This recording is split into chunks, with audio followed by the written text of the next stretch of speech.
হে জগতবাসী, আজ আমি শামীম আলী চিশতি আপনাদের সামনে একটি আলোচনা নিয়ে আসলাম। সেই আলোচনাটি হলো যে একটি মানুষের ভিতরে 5টি মানুষ আছে। যেমন একটা মানুষ, আমরা কিন্তু চলাফেরা করতেছি, কিন্তু আমি বাহ্যিক একটা উপমা দেব, এরপরে আমি আপনাদের সামনে একটি মানুষের ভিতরে 5টি মানুষ আমি আপনাদের সামনে উত্তোলন করব। যেমন বাহ্যিকভাবে যদি আমি উপমা দিই, দেখা যায় আমি যখন সূর্যের সামনে দাঁড়াইলাম, তখন আমার একটি ছায়া আছে। এখন দেখা যাচ্ছে সেই ছায়াটিকে যদি আমরা লক্ষ্য করি, তো আমরা নড়াচড়া করলে সেও নড়াচড়া করে। তাহলে এই ছায়াটি কিন্তু ফেলে দেওয়া যাবে না, যেহেতু আমি আছি বলেই তো আমার ছায়া। আমি না থাকলে আমার ছায়া থাকবে না, তাহলে আমারই একটা অংশ। আমি যখন নাড়াচড়া করি তখন আমার ছায়াটি নাড়াচাড়া করে। তখন আমি যে নাড়াচাড়া করি, তাহলে আমার ভিতরে কে নাড়াচাড়া করে, তারপরে আমি নাড়াচাড়া করি। এলো 3টি স্টেপ। যে মানুষের ভিতরে মানুষ, তার ভিতরে সাই, সেখানে আরেকজন, এখানে 3জন। মানুষের ভিতরে মানুষ, তার ভিতরে সাই, তাহলে সে সাই যে তিনিও মানবাকার। তাহলে এভাবে যদি যাই, তবুও 5টার হিসেব দেওয়া যাবে। তবে আরেকটু গভীরভাবে আমি 5টার হিসাব করব। যেমন একটা কথা বলা হয়, এই মানব দেহটা পঞ্চ আত্মায় সৃষ্টি। তাহলে পঞ্চ আত্মায় যদি সৃষ্টি হয়, এর মধ্যে জীবাত্মা পরমাত্মা, এই জীবাত্মা পরমাত্মার আলোচনাই করা হয়, কিন্তু আরও যে 3টি আত্মা, তাদের আলোচনা তেমন কিছু একটা করা হয় না। তাই আমি বলবো যে মানব দেহের মধ্যে পঞ্চ আত্মা। যেমন এই নামগুলো আরবিতেও আছে, এই নামগুলো সাংস্কৃতিক ভাষাতেও আছে। তবে বাংলার পাশাপাশি সাংস্কৃতিক ভাষায় বলা হয় জীবাত্মা পরমাত্মা, আত্মা রাম, আত্মা রামেশ্বর এবং বুধ আত্মা। এই 5টি আত্মা, এই 5টি আত্মা মানব দেহের মধ্যে আছে। তাহলে এই 5টি আত্মার কর্ম, এরপরে এদের খাদ্য, এদের স্বভাব, সমস্ত কিছু আলাদা। সমস্ত কিছু যদি আলাদা হয়, তাহলে এই পঞ্চ আত্মার 5 রকম গুণ, 5 রকম তার কালার এবং 5 রকম রং। কিন্তু যদি স্রোতের মধ্যে যাই, যে একই স্রোত, যেমন আমি ছায়ার দিকে যদি লক্ষ্য করি, ছায়ার কিন্তু একটা আকৃতি আছে, আর সেই আকৃতিটা আমারই মতো। তো ছায়ার আকৃতি যদি আমারই মতো হয়, তাহলে আমার ভিতরে আরও একটি মানুষ, সে কিন্তু এই আকারই।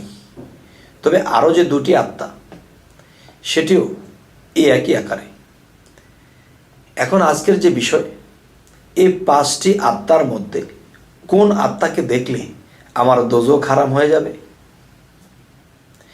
সেই 5টি আত্মার মধ্যে একটি আত্মাকে দেখলে যদি দোজখ হারাম হয়, এবং সেই আত্মার সাথে রাসূল মিশে রয়, তবে রাসূল মিশে রয় কোন আত্মার সাথে? পরমাত্মার সাথে। আর সেই পরমাত্মা যদি কেউ দেখে, তাহলে তার জন্য সমস্ত দোজখ হারাম হয়ে যাবে। তাহলে পরমাত্মার স্রোত বিভিন্ন রূপে আছেন তিনি, এবং এই পরমাত্মা মানব স্রোতের বাহিরেও তার রূপ আছে, কিন্তু সেই রূপে গেলাম না। আমরা যে রূপে চিনব, সেই রূপে যাব। যে পঞ্চ আত্মাটাই হলো মানবাকার। এখন মানব আকার যদি হয়, আমারই মতন 5জন যদি সামনে হাজির হয়, এর মধ্যে এই 5 জনের মধ্যে আমি কি দিয়ে চিনব, কি করে চিনব যে এই আত্মাটি পরমাত্মা? যখন মানুষে আত্মসাধনা করে, আত্মসাধনা করার পরে তখন দেখা যায় এই পঞ্চ আত্মাকে দেখতে পায়। তবে পঞ্চ আত্মার ভিতরে কোন আত্মাটিকে দেখলে, তাকে মানলে, তাকে সালাম শ্রদ্ধা করলে, তাকে ভক্তি করলে আমার এই আত্মা বাকি আত্মাগুলো মুক্তি পাবে। তবে আজকের যে মূলে আলোচনা, কোন আত্মাটিকে দেখলে, মানলে, সালাম ভক্তি করলে আমার এই আত্মার মুক্তি হবে, দোজখ হারাম হয়ে যাবে। সেই আত্মাটি পরম আত্মা, এবং সে আত্মাকে কি দেখে চিনব? এই পাঁচটি একই রকম দেখতে। তখন আমি বলবো যে এই পাঁচটি আত্মা সামনে যখন হাজির হবে, তখন এর মধ্যে আমি একটা, আর সবগুলো হলো আমার।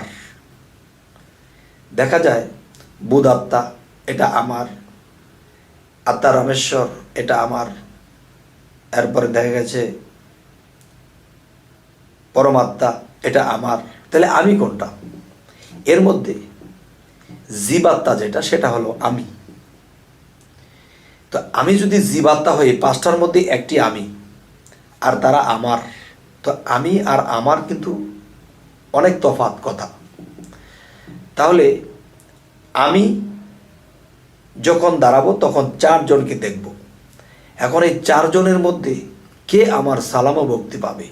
যার সাথে রাসূল মিশে আছে, যার সাথে স্রষ্টা মিশে আছে।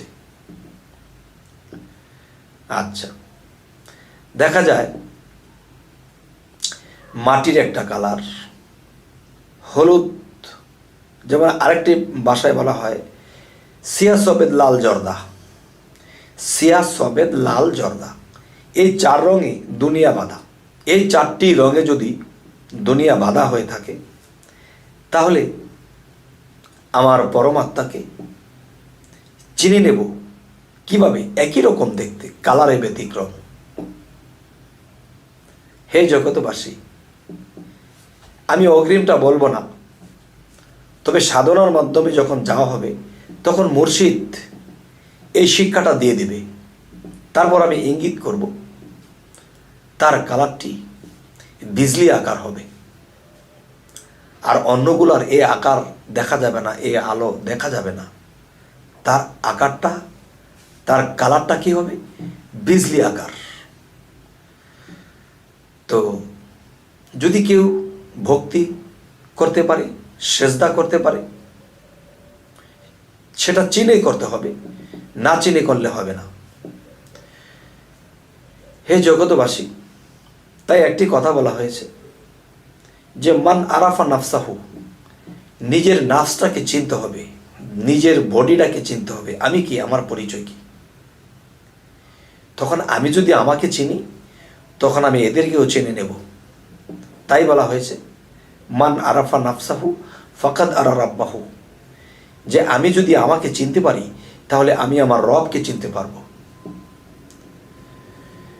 তো আজকের বিস্তারিত আলাপ যাই কিছু করা হলো, হয়তো সামনের ভিডিওতে আমি আরও একটু ক্লিয়ার করার চেষ্টা করব।